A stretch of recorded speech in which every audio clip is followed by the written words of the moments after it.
இந்த எபிசோட்ல நாம எல்ஜிஆர் இயக்கத்தில் வெளிவந்திருக்கிற வா வரலாம் வா படத்தை பற்றி தான் பார்க்க போறோம்.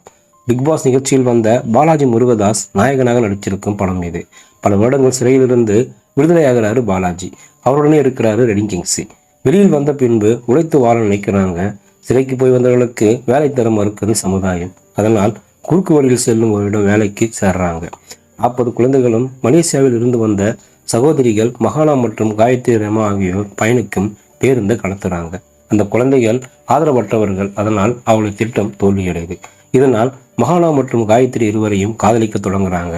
அவர்கள் பணக்கார வீட்டு பெண்கள். எனவே அவர்களை கடத்தி பணம் பறிக்க அந்த குறுக்கு வழிக்காரர் ஒரு திட்டம் போடுறாரு. அந்த திட்டம் வெற்றி பெற்றதா, பாலாஜி மற்றும் கிங்ஸி காதல் வெற்றி பெற்றதா என்பதே படத்தோட மீறி கதை. நாயகன் பாலாஜி முருகதாஸுக்கு காதல், நகைச்சுவை, ஆக்ஷன் என எல்லாவற்றையும் வெளிப்படுத்தக்கூடிய வேடம். அவரும் நல்லாவே நடிச்சிருக்காரு. நடனமும் நன்றாக வருது. அதனால் அவர் வரும் காட்சிகள் ரசிக்கும் வகையில் அமைந்திருக்கு. நாயகியாக நடித்திருக்கும் மகானாவும் குறைவில்லை. வேடத்துக்கு பொருத்தமாக நடிச்சிருக்காங்க. பாடல் காட்சிகளில் இளைஞர்களை கவர்றாங்க. நாயகனுடன் படம் முழுவதும் வர்றாரு ரெடிங் கிங்ஸி. சிரிப்புக்காக அவரை வச்சிருக்காங்க. அவர் மட்டுமின்றி சிங்கம் புலி, தீபா ஆகியோரும் சிரிக்க வைக்கிறாங்க.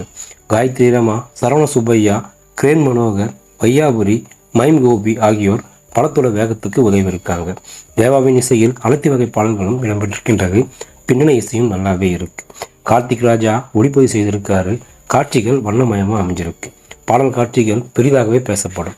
பல கஷ்டங்களோடு திரையரங்குக்கு வருபவர்கள் சிரித்து மகிழ வேண்டும் என்று நினைத்து படம் எடுத்திருக்கிறார் இயக்குனர். அதில் வெற்றியும் பெற்றிருக்காரு.